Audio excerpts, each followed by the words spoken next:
നമസ്കാരം, ന്യൂസ് ചെക്കിലേക്ക് സ്വാഗതം. ഇന്ന് വൈകുന്നേരം വരെയുള്ള പ്രധാനപ്പെട്ട 10 വാർത്തകൾ ഒന്ന് നോക്കാം.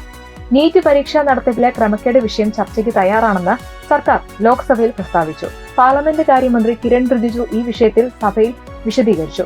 സർക്കാർ ആദ്യം മുതലേ ചർച്ചയ്ക്ക് തയ്യാറാണ്, അതായിരുന്നു നിലപാട്. പ്രതിപക്ഷമാണ് ബഹളമുണ്ടാക്കി തടസ്സപ്പെടുത്തിയത്. എന്നാൽ സർക്കാരിന് ഈ കാര്യത്തിൽ ഒന്നും ഒളിക്കാനില്ല. എടുത്ത നടപടികൾ രാജ്യത്തോട് പറയാൻ തയ്യാറാണ്.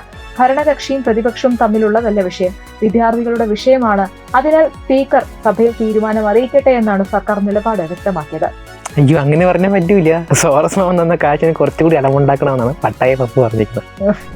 സംസ്ഥാനത്തെ കടുത്ത വൈദ്യുതി പ്രതിസന്ധിയുമായി ബന്ധപ്പെട്ട് സർക്കാരിനെതിരെ ബോധപൂർവം തെറ്റായ പ്രചാരണങ്ങൾ അഴിച്ചുവിടുകയാണെന്ന് മുഖ്യമന്ത്രി വി ഡി സതീശൻ. ചരിത്രത്തിലെ ഏറ്റവും വലിയ വൈദ്യുതി ആവശ്യകതയാണ് സംസ്ഥാനത്ത് നിലവിലുള്ളത് എന്നും കഴിഞ്ഞ വർഷത്തേക്കാൾ ഉപഭോഗത്തിൽ 1000 മെഗാവാട്ടിന്റെ വർധനവ് ഉണ്ടായെന്നും മുഖ്യമന്ത്രി ചൂണ്ടിക്കാട്ടി. എൽനിനോ പ്രതിഭാസത്തെ തുടർന്നുണ്ടായ കടുത്ത മഴക്കുറവ്, ഡാമുകളിൽ വെള്ളമില്ലാതായത്, ദേശീയ വൈദ്യുതി വിപണിയിൽ ആവശ്യത്തിന് വൈദ്യുതി ലഭ്യമല്ലാത്ത പ്രതിസന്ധി എന്നിവയാണ് നിലവിലെ അടിയന്തരാവസ്ഥയ്ക്ക് കാരണമായി മുഖ്യമന്ത്രി നിർത്തുന്ന പ്രധാന ഘടകങ്ങൾ. എൽനിനോയ്ക്കെതിരെ കേസെടുക്കേണ്ടതാണ്, പക്ഷെ താനൊരു പൂക്കയായതുകൊണ്ടാണ് എന്നാണ് പുള്ളിയുടെ ഒരു ലൈന്. രാജ്യത്തുടനീളമുള്ള സംസ്ഥാന കോൺഗ്രസ് ഓഫീസുകളിലേക്ക് പ്രതിഷേധ മാർച്ച് നടത്താനൊരുങ്ങി BJP. പ്രധാനമന്ത്രിയുടെ വസതിക്ക് മുന്നിൽ രാഹുൽ ഗാന്ധി ദുരുദ്ദേശത്തോടെ പ്രതിഷേധ പ്രകടനം നടത്തുകയും ബഹളം സൃഷ്ടിക്കുകയും ചെയ്തുവെന്ന് BJP ആരോപിച്ചു. പ്രധാനമന്ത്രിയുടെ സുരക്ഷയിൽ വിട്ടുവീഴ്ച ചെയ്യാൻ കോൺഗ്രസ് എംപിമാരും രാഹുൽ ഗാന്ധിയും ശ്രമിച്ചുവെന്നും BJP തുറന്നടിച്ചു. രാഷ്ട്രീയ എതിരാളികളെ ഗുരുതരമായ അപകടത്തിലാക്കുന്ന പ്രവണത കോൺഗ്രസ് പാർട്ടിക്കുണ്ടെന്ന് BJP പ്രസ്താവിച്ചു. രാഷ്ട്രീയ എതിരാളികളുടെ വീടുകൾക്ക് പുറത്ത് പ്രതിഷേധിക്കുന്ന അപലപനീയമായ രീതി കോൺഗ്രസ് പാർട്ടി പ്രോത്സാഹിപ്പിക്കുകയാണ്. ഈ സാഹചര്യത്തിൽ രാജ്യത്തുടനീളമുള്ള കോൺഗ്രസ് ഓഫീസുകൾക്ക് മുന്നിൽ പ്രകടനങ്ങൾ സംഘടിപ്പിച്ച് BJP ഇതിൽ പ്രതിഷേധിക്കും. പപ്പുമാന്റെ വീടിന് മുന്നിൽ പ്രതിഷേധിക്കും, പക്ഷേ BJP ഇങ്ങനെ വിളിക്കും. ഇറ്റലിയിലോ പട്ടായയിലോ കൊളംബിയയിലോ പോകേണ്ടി വരും അവർക്ക്. പെല്ലറ്റ് തോക്കുകൾ ഉപയോഗിച്ചുവെന്ന ആരോപണം ദില്ലി പോലീസ് നിഷേധിച്ചു. സ്ഥിരീകരിക്കാത്ത റിപ്പോർട്ടുകളോ ഉള്ളടക്കമോ പങ്കിടരുതെന്ന് ദില്ലി പോലീസ് ജനങ്ങളോട് അഭ്യർത്ഥിച്ചു. പാർലമെന്റ് മാർച്ചിനിടെ പ്രതിഷേധക്കാർക്ക് നേരെ പെല്ലറ്റ് തോക്കുകൾ ഉപയോഗിച്ചുവെന്ന CJPയുടെ ആരോപണം ദില്ലി പോലീസ് ചൊവ്വാഴ്ച പൂർണ്ണമായും തള്ളി.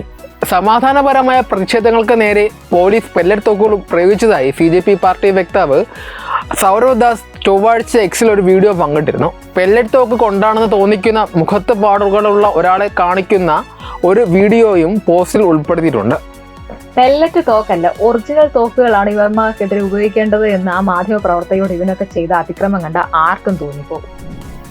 NCP SP അധ്യക്ഷൻ ശരത് പവാറും മകൾ സുപ്രിയ സുലെ MPയും പ്രധാനമന്ത്രി നരേന്ദ്രമോദിയുമായി കൂടിക്കാഴ്ച നടത്തി. പ്രധാനമന്ത്രിയുടെ ഓഫീസിൽ വെച്ചായിരുന്നു കൂടിക്കാഴ്ച നടന്നത്. ശരത് പവാറിന്റെ പാർട്ടി NDAയിലേക്ക് പോകുമെന്ന അഭ്യൂഹങ്ങൾക്കിടെയാണ് ഈ കൂടിക്കാഴ്ച. നീറ്റ് പരീക്ഷാ ക്രമക്കേടുകൾക്കെതിരെ കേന്ദ്ര സർക്കാരിനെതിരെ പ്രതിപക്ഷ MPമാർ പാർലമെന്റിന് പുറത്ത് പ്രതിഷേധിക്കുന്നതിനിടെയാണ് മോദിയും പവാറുമായുള്ള കൂടിക്കാഴ്ച നടന്നത്. രാജ്യത്തെ കർഷകർ നേരിടുന്ന പ്രശ്നങ്ങളെക്കുറിച്ചും ജലസേചനവുമായി ബന്ധപ്പെട്ട വിഷയത്തിലും ശരത് പവാർ പ്രധാനമന്ത്രിക്ക് നിവേദനം നൽകിയെന്നാണ് വിവരം. അങ്ങനെ നമ്മുടെ പട്ടായ പപ്പുവിന്റെ ശത്രുക്കളുടെ ലിസ്റ്റിലേക്ക് ഒരാൾ കൂടി. ഇതിന്റെ വധക്കേസിൽ ഡോക്ടർ റാമിന്റെ അറസ്റ്റിലുണ്ടായ വീഴ്ചയിൽ പോലീസിനെതിരെ രൂക്ഷ വിമർശനവുമായി ഹൈക്കോടതി. സംസ്ഥാനത്ത് എന്താണ് നടക്കുന്നതെന്നും സംവിധാനങ്ങൾ പൂർണ്ണ പരാജയമാണെന്നും കോടതി ചൂണ്ടിക്കാട്ടി. പ്രതിയെ അറസ്റ്റ് ചെയ്യാത്തതിൽ ഉന്നത ഗൂഢാലോചന നടന്നതായും പോലീസ് ആർക്കൊപ്പമാണെന്ന് എല്ലാവർക്കും അറിയാമെന്നും കോടതി പരാമർശിച്ചു. പോലീസിനെതിരെ രൂക്ഷമായ ഭാഷയിലാണ് ജസ്റ്റിസ് A ബദറുദ്ദീന്റെ വിമർശനം. പോലീസ് ആർക്കൊപ്പം എന്ന് പോലീസിനും ആഭ്യന്തരമന്ത്രിക്കും അറിയില്ല എന്നതാണ് പ്രശ്നം. രാജ്യത്ത് പ്രതിപക്ഷം എതിർപ്പുന്നയിച്ച വഖഫ് ആക്ട് പാസാക്കിയ ശേഷം ആദ്യമായി രൂപീകരിച്ച വഖഫ് ബോർഡാണ് കേരളത്തിലേതെന്ന് മുഖ്യമന്ത്രി വി ഡി സതീശൻ. അമുസ്ലിം അംഗങ്ങളെ നിയമിക്കാമെന്ന് ഇടതു സർക്കാർ തന്നെ സമ്മതിച്ചതാണ്. ബോർഡ് രൂപീകരണ ഉത്തരവിൽ തന്നെ 2 അമുസ്ലിം പ്രതിനിധികളെ പൊതുകാര്യ പ്രസക്തരിൽ നിന്നും ബാർ കൗൺസിലിൽ നിന്നും പിന്നീട് നിയമിക്കുമെന്നാണ് പിണറായി വിജയൻ സർക്കാർ അറിയിച്ചിരുന്നത്. ഇത് കേന്ദ്ര നിയമമാണെന്നും വി ഡി സതീശൻ ചൂണ്ടിക്കാട്ടി. കേന്ദ്ര നിയമം പാലിച്ചേ മതിയാകും എന്നൊക്കെ സമ്മതിക്കാൻ തുടങ്ങി. മാറ്റമുണ്ട്.